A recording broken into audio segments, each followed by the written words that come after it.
They told me you can't change the past. They lied, not in the poetic, wistful way people say it, like, oh, you'll only hurt yourself trying. No, they meant it like a rule, like gravity, immutable, sacred. They never said what happens when you do change it. I found out the hard way. I found out that the past isn't some buried thing. It's alive, a breathing, snarling beast, and the more you dig through its bones, the more it notices you. And if you give it what it wants, if you offer something, it might just let you. I didn't mean to make the trade. I just wanted one more day with her. Her name was Anna, and she died on October 12th, 1997. I was 10 years old. She was my sister, older by 2 years, quieter, smarter, always watching the world like she knew it would betray her eventually. She had that look, even back then, like she knew something the rest of us didn't. Or maybe like something knew her. The day she died was bright. Unfairly so. The kind of sunshine that should have been saved for picnics and ice cream, not twisted wreckage and flashing lights. One moment she was there, riding her bike to the store, her Walkman clipped to her jeans. The next, she was a red smear on the pavement, tangled beneath the tires of a delivery truck that didn't stop. They never found the driver. I spent years fantasizing about what I'd say if I could go back. Years wondering what it would take to see her again, just once, just a single perfect day, even if it meant this. It started with a flyer, tacked to a crooked bulletin board in the back corner of a junk shop buried beneath. A dozen curling ads for lost cats and local babysitters, black ink on yellow paper, no bigger than a postcard. I only saw it because the fan overhead flicked it loose and sent it fluttering to the floor. I picked it up. Trade a day of your life for a day in theirs. Rewind services. One day, one life, one chance. Serious inquiries only. It was absurd. Cheaply printed, no address, just a QR code at the bottom. I stared at it longer than I should have. Something about the phrasing. It didn't say, see the past. It said, live it. I was in a bad place, laid off, estranged from my parents, no partner, no prospects, just a stack of bills and too many hours in the dark. I'd been surviving off whiskey and guilt, and some nights I dreamed I could still hear Anna's voice. I scanned the code. The website was bare bones. White background, black text, no frills, no graphics, just a single form with 2 fields. Who do you want to see again? What day do you want to return to? I almost closed the tab, thought it was some kind of performance art or ARG, but I typed her name anyway. Anna Reynolds. October 12th, 1997. A spinning hourglass replaced the form. Then the screen blinked black and a single line of text appeared. We accept, you understand the cost. I didn't, but I clicked yes anyway. I don't remember falling asleep. One moment I was at my desk, staring at the screen. The next, I was waking up in my childhood bed, sunlight bleeding through my Jurassic Park curtains. Everything was right. The creak of the ceiling fan, the scratchy wool blanket, the smell of bacon drifting up from downstairs. I sat up too fast, and the dizziness hit me like a wave. But when I steadied myself and looked around, I was 10 again. My hands were small, my legs dangled off the edge of the bed. I ran to the mirror and saw my old self staring back, freckled cheeks, crooked tooth, mop of dark hair. Somehow, it had worked. Somehow, I was back.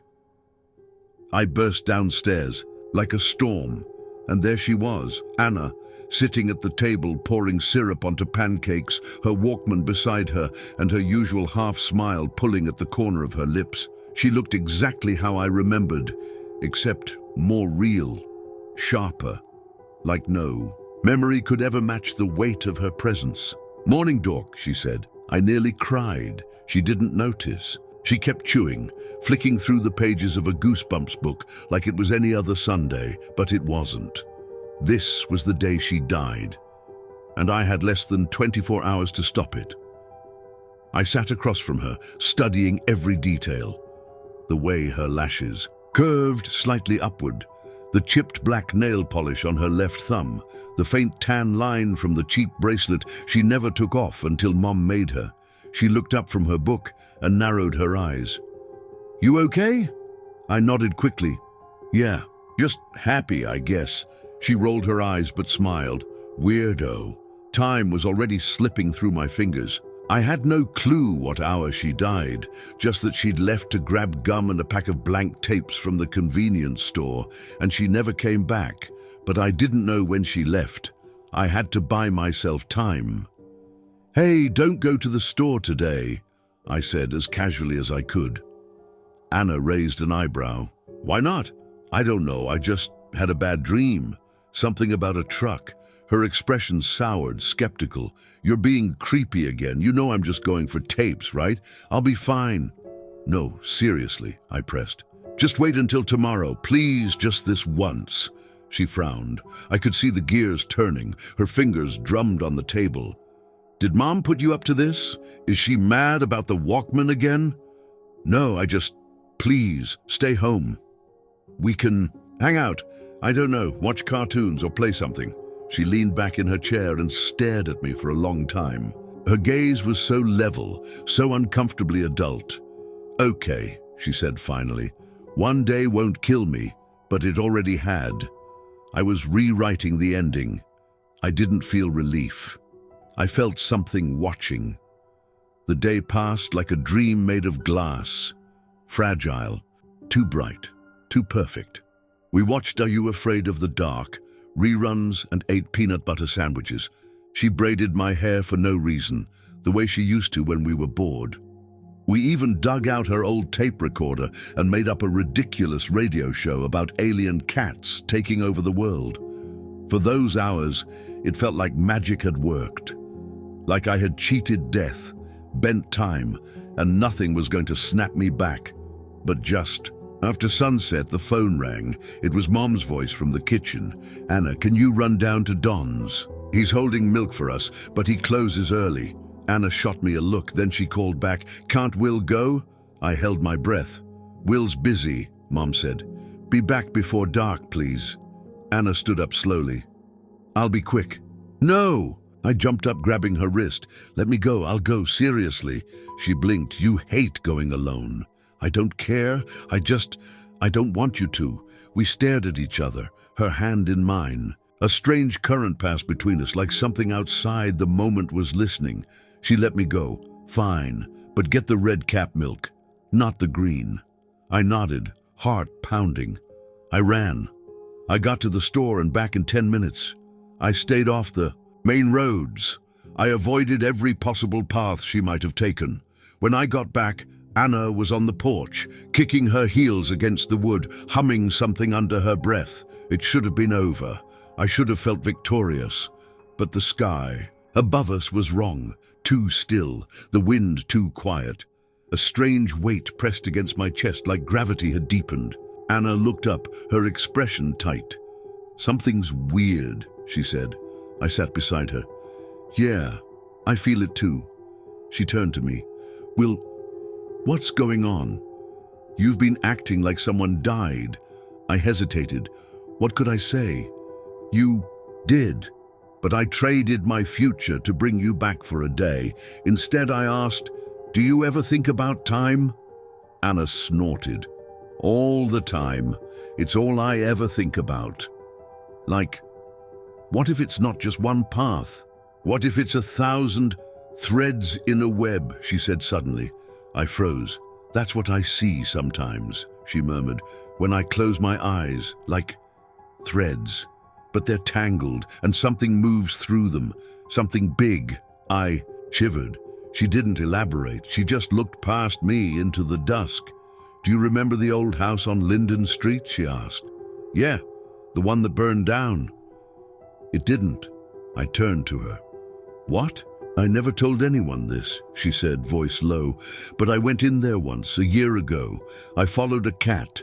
The inside was cold, even though it was summer, and I found this room, empty, except for a mirror." She paused. "It showed me something, not my reflection, something else, a version of me that was older. She was screaming. My blood ran cold. "You didn't die in there," I whispered. "No," she said, "but I think something followed me out." That night I woke to whispering, not the kind that comes from a dream, but from the walls, from beneath the floor. Like the house itself was breathing out secrets. Anna's room was across the hall. Her door was open. I crept to the threshold and peeked inside. She wasn't asleep. The clocks stopped at midnight. Every one of them, even the digital ones. I didn't notice until I got up for water. The silence was wrong, too complete. Even the crickets had vanished. I walked into the kitchen and stared at the microwave. 12U, blinking, frozen. Then I saw the back door open, swinging gently. Outside, the air was thick, like walking into syrup. The trees didn't sway. The stars had gone out. Anna stood at the edge of the yard, barefoot in her nightgown. Her head was tilted. Listening. I ran to her. "What are you doing?" She pointed. "It's here." "What is?" She turned to me, and her eyes were black. No whites, no irises, just a void. I staggered back. Then she blinked, and they were normal again. She gasped, "Will, run!" A sound pealed through the air. Not a growl, not a scream. Something worse. A correction. A cosmic noise meant to unmake. The trees behind her split open, and from the darkness stepped something that wore a human shape, but only barely. It stepped forward, one leg, then the other, disjointed, like it had forgotten how walking worked.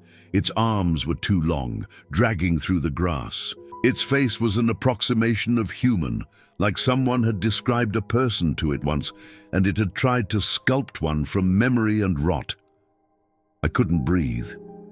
Anna stumbled back toward me, clutching her chest like her lungs weren't working. "Right. It's part of time," she choked out. "I see it now. It feeds on moments that shouldn't exist." The thing twitched. Its head jerked toward us, as though drawn to the ripple I'd caused by trading my future for this impossible day.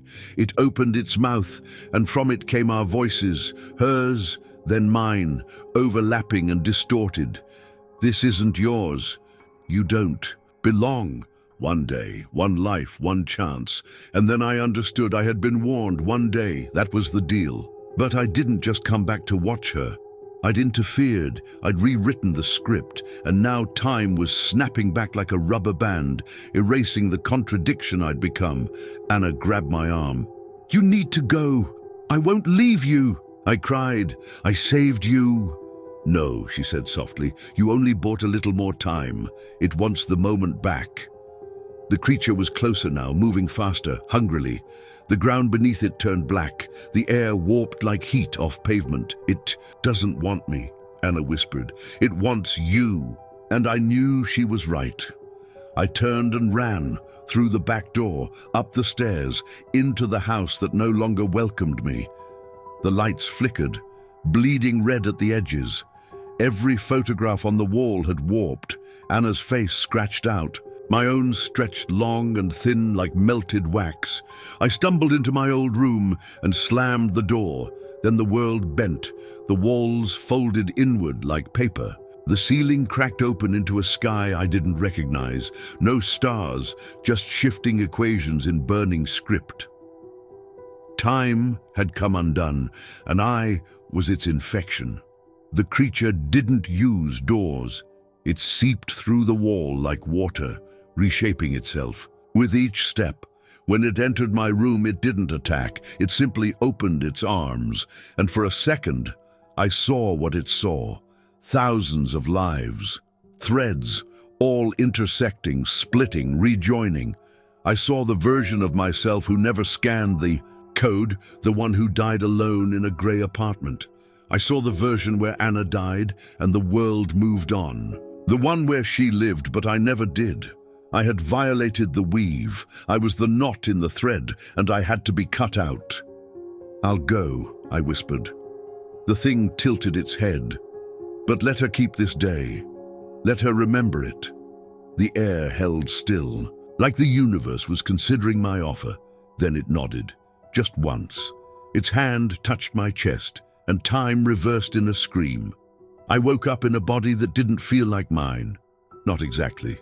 Older than 10. Younger than now, limbs out of proportion, voices around me but distant like I was underwater. Then came the light, and I realized I wasn't waking up. I was being born. Not again. Not as me, but as someone else. I don't know what I am now. A week old. Baby in a house I don't recognize. I cry sometimes, not because I'm hungry, but because I remember. I remember Anna. The sound of her laugh, the hiss of her Walkman, the look she gave me when I begged her not to go, and I remember making the trade, my life for one day in the past. I don't know what happened to the original me, the one whose body I now wear. Maybe the price was his life too. Maybe he was me in another thread, another loop. Or maybe I'm still inside that broken timeline, trapped in a dying moment, while the rest of me plays pretend in this new world. I don't know, but I wait. Wait for the day I grow old enough to find the flyer again, to feel the wrongness in the world and remember why I don't belong. Wait for her, because one day I'll meet Anna again. She'll be older than me now, and I'll tell her the truth. That we had one perfect day and I traded everything for it.